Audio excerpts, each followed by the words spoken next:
Vikram believed discipline was about willpower, waking up at 5 a.m., following a schedule, pushing through pain, checking every box. For weeks, he tried.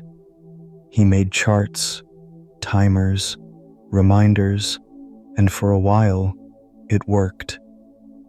He woke up early, studied harder, ate cleaner, but slowly, cracks began to show. He missed one workout, then two. One late night turned into three. The to-do list began gathering dust. Eventually, the guilt arrived. You're lazy. You'll never stick to anything. This is who you really are.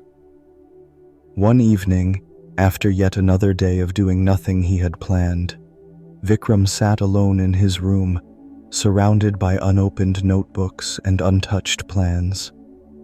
He wasn't tired. He was ashamed. Not because he failed, but because he didn't know why. That's when his older cousin, Arav, visiting for a few days, knocked on the door. "Everything okay?" he asked. Vikram hesitated, then said quietly, "I don't think I'm disciplined enough." Arav sat down and replied, "Most people think discipline is about force, but the truth is, it starts somewhere else." Vikram looked up. "Where?"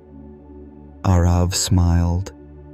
"With understanding yourself, not punishing yourself." The next morning, Arav asked Vikram to go for a walk with him. They didn't speak much at first. The streets were quiet, the air cool.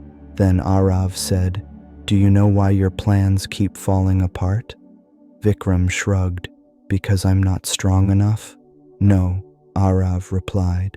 "Because you're trying to build a routine on top of self-rejection." Vikram frowned. "What does that mean?"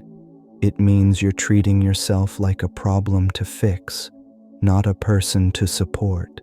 They stopped at a tea stall.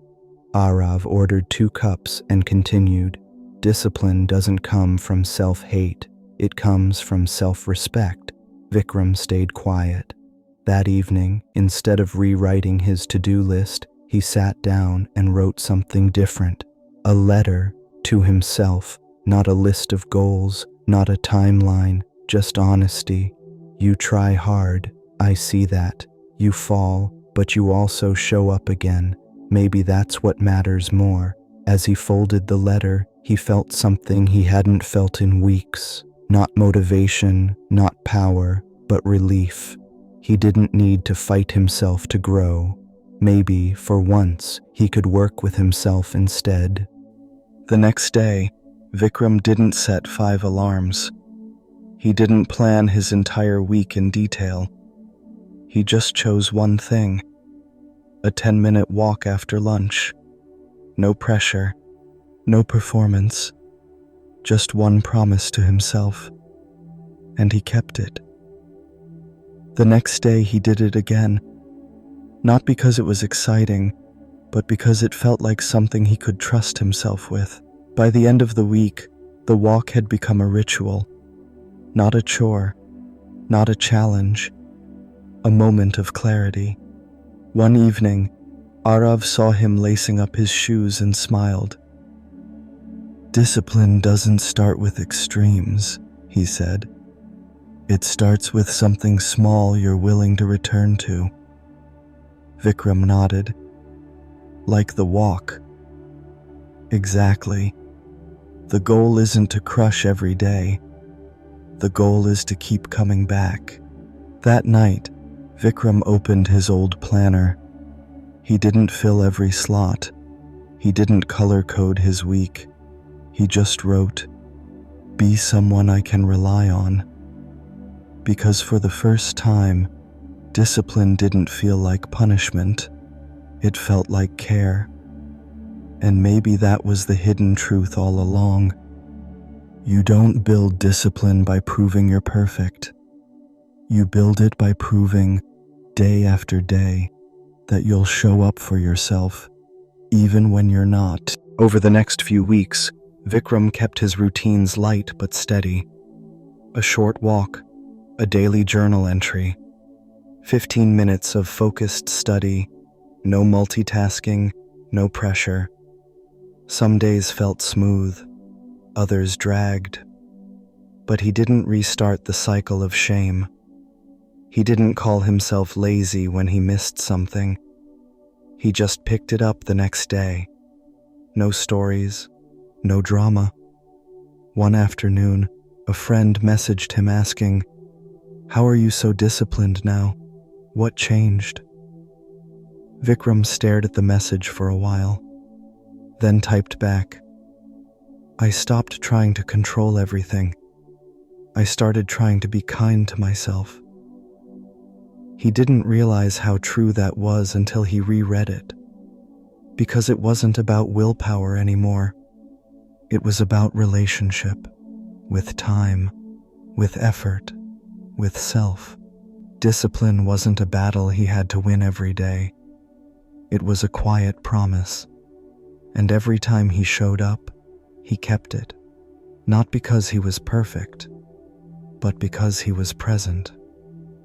One morning, Vikram sat at his desk, notebook open, tea steaming beside him. He wasn't rushing. He wasn't dreading the tasks ahead. He just started. No overthinking, no inner battle, just a simple rhythm he had built, slowly, without force. That afternoon, Arav was packing his bag, getting ready to leave after his visit. "You've changed," he said. Vikram looked up. "How do you mean?" "You're not chasing control anymore. You're building trust."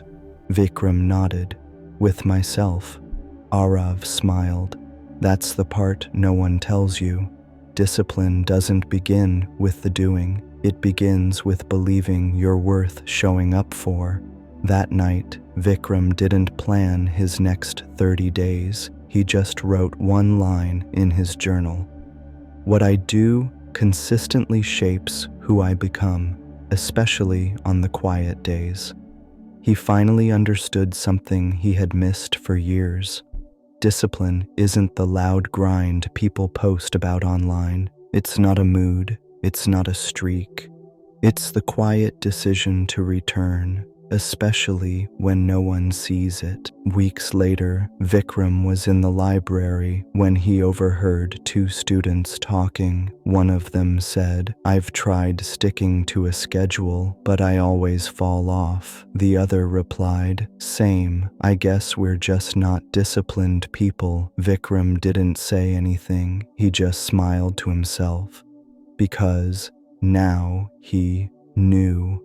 That kind of thinking was where most people failed.